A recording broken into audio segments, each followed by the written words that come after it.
Saudações, alunos de transmissão de calor aplicada. Eu sou o professor Gabriel e, como sempre, estou aqui para resolver com vocês um exercício. Nesse caso, o nosso assunto da semana é convecção natural. Observa, senhores, que o mecanismo continua sendo convecção, só que a filosofia de movimento do fluido é diferente. A variação de temperaturas causa variação de densidade e essa variação de densidade causa o empuxo e daí o fluido vai se movimentar por condições naturais. Não esqueça que o teu adimensional, para esse caso que mede ou indica a intensidade do empuxo ou do movimento, não pode ser o Reynolds+.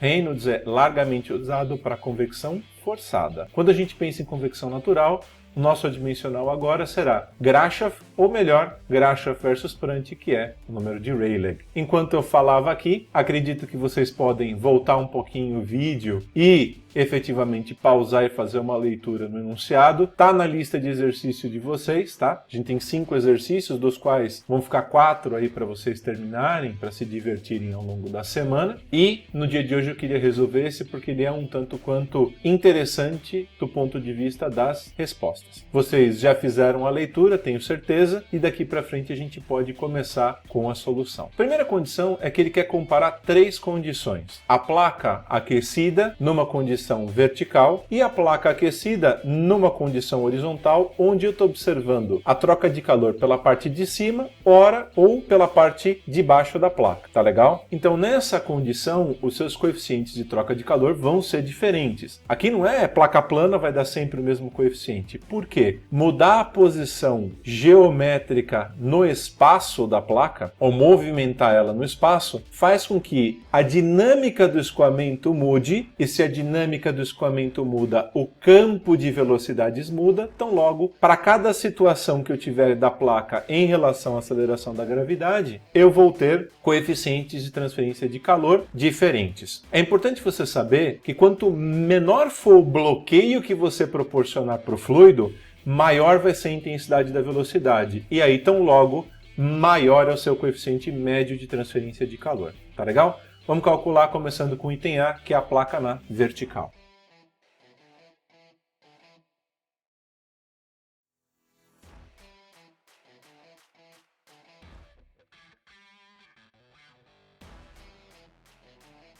A primeira coisa que nós vamos calcular aqui é o número de Rayleigh, porque é ele quem vai me dar efetivamente a intensidade do efeito da convecção natural.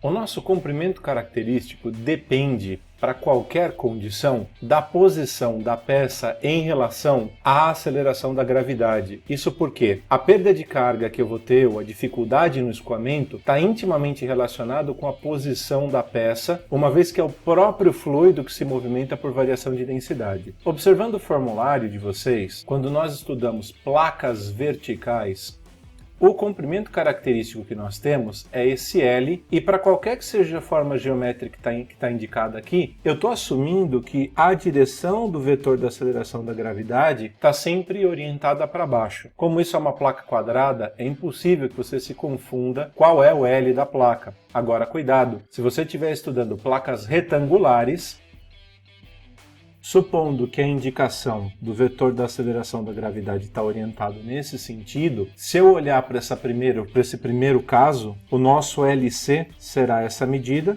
na direção da aceleração da gravidade e no outro caso seria essa medida. Sempre fica muito atento com a indicação da aceleração da gravidade para tomar a decisão de qual é o seu comprimento característico. É sempre tomado em relação à aceleração da gravidade, perfeito? Retomando as contas, obviamente, se você observar pelo enunciado, ele já te indicou as propriedades para o ar. Observa que ele está tratando o ar como um gás ideal, então logo o beta foi calculado.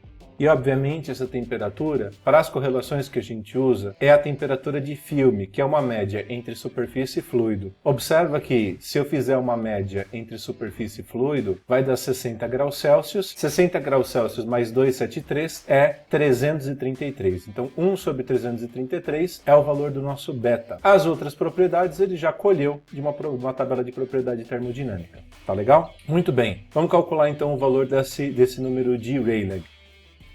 Toda vez que a aceleração da gravidade não for fornecida, considere 9,81. No caso dessa placa, o nosso LC,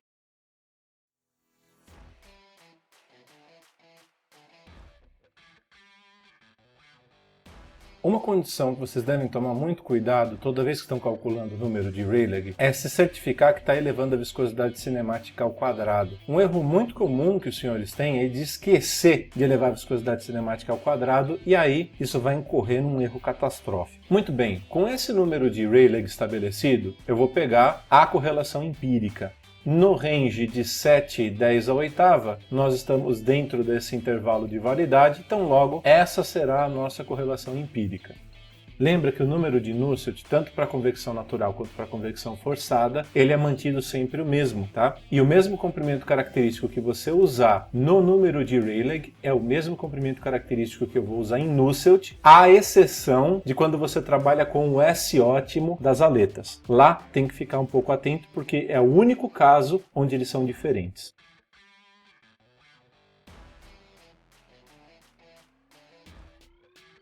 Sim. Esse coeficiente de troca de calor por convecção é relativamente pequeno. Lembra que é o próprio fluido que está se movimentando. Então a intensidade das correntes não é muito grande e a convecção é altamente influenciada por velocidade. Então logo, quando a gente trabalha com gases, os valores para a convecção natural são usualmente pequenos. Fechamos aqui a ideia da determinação do coeficiente. Como ele mandou você calcular apenas a troca de calor por convecção, eu vou negligenciar a radiação. Então logo a troca de calor por convecção nessa peça, aproximadamente 99,2 watt. Fechamos a condição de placa vertical. Segunda condição, ele vai pegar a placa aquecida na horizontal com a superfície aquecida voltada para cima. Vamos fazer um desenho simplificado.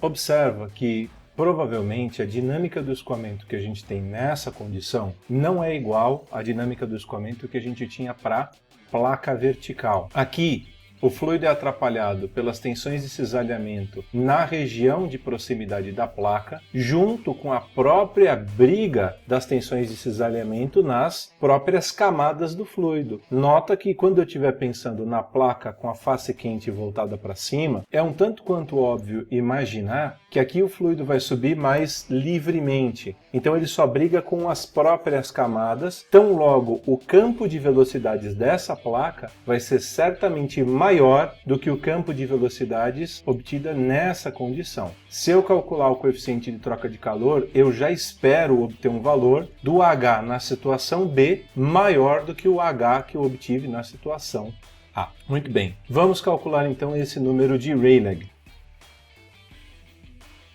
A primeira coisa que eu vou tentar determinar é o meu comprimento característico. Observando a ilustração que a gente tem aqui, para uma placa horizontal com a superfície quente voltada para cima, que seria essa condição, eu tenho essas duas correlações. Alguém vai falar assim para mim, como você sabe que são as duas, não a de baixo? Aqui falta um pequeno traço de divisão para indicar qual é a região que eu estou me referindo.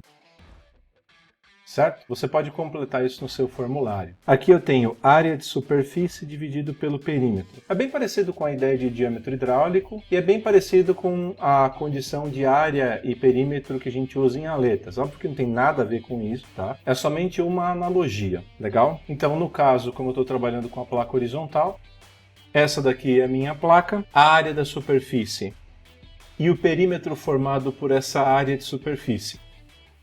Definindo assim então o meu comprimento característico como sendo, então para fins de cálculo, quando eu for utilizar o número de Rayleigh, obviamente o que a gente vai usar é 0,15 metros, tanto para ler Rayleigh quanto para Nusselt. Calculando então,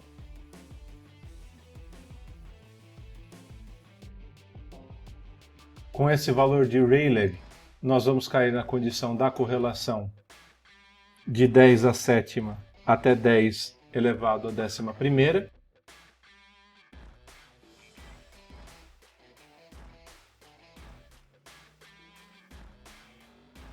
Muito bem, 6,42. Para alguns, vocês podem pensar assim, é muito baixo? Sim, mas comparado com a situação anterior, ele é maior. E ele é razoavelmente maior. Dá quase um pouco mais do que 30% maior do que o caso anterior. Só porque eu peguei a placa, ao invés de deixar ela na vertical, eu coloquei com a face quente orientada para cima. E eu estou incrementando a troca de calor em pelo menos 30%. Tá legal? Calculando essa taxa de transferência de calor, 138,7 watts, né? Comparado com os aproximadamente 100, que foi a condição anterior que a gente estava analisando. Muito bem, é um aumento significativo, viu? Não é irrisório. E para encerrar o processo, eu vou pegar essa superfície aquecida e vou voltar a face aquecida orientada para baixo.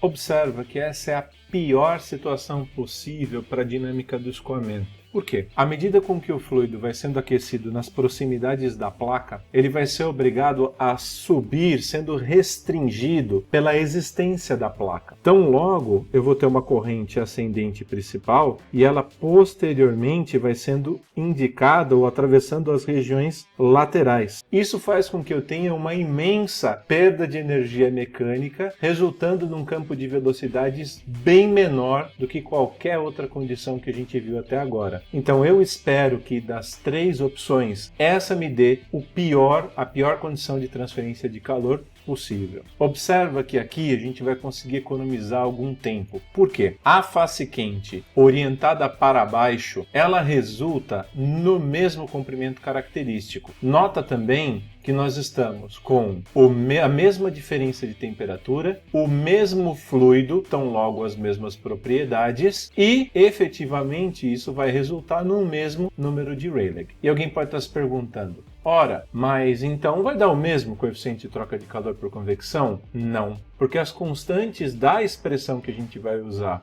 para o modelo de face quente voltada para baixo, não é a mesma expressão para o Nusselt. O H vai ser, obviamente, diferente. Então, nota que é o mesmo Rayleigh dessa condição, só que o coeficiente não dá a mesma coisa. 1,210⁷, aproximadamente, cai dentro desse intervalo e eu vou usar essa correlação.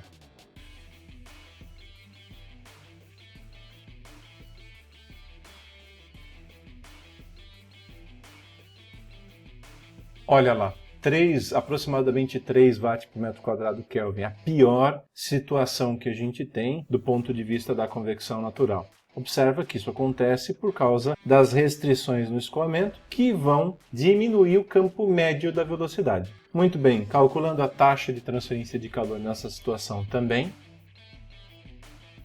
dentre as três condições, essa é, sem dúvida nenhuma, a pior. Nota como é importante a posição relativa da peça no espaço, porque ela vai interferir violentamente na dinâmica do escoamento e o resultado disso é efetivamente diminuição ou aumento da transferência de calor. Toma muito cuidado com isso. Agora, uma coisa que a gente não fez, porque o enunciado não pediu, foi o cálculo da radiação. Vamos fazer uma condição simples aqui. Por exemplo, vamos imaginar que essa superfície esteja num meio cujas vizinhanças estão com a mesma temperatura do fluido. Vamos imaginar uma emissividade da ordem de um 0,8 para essa superfície. Qual seria a taxa de transferência de calor por radiação?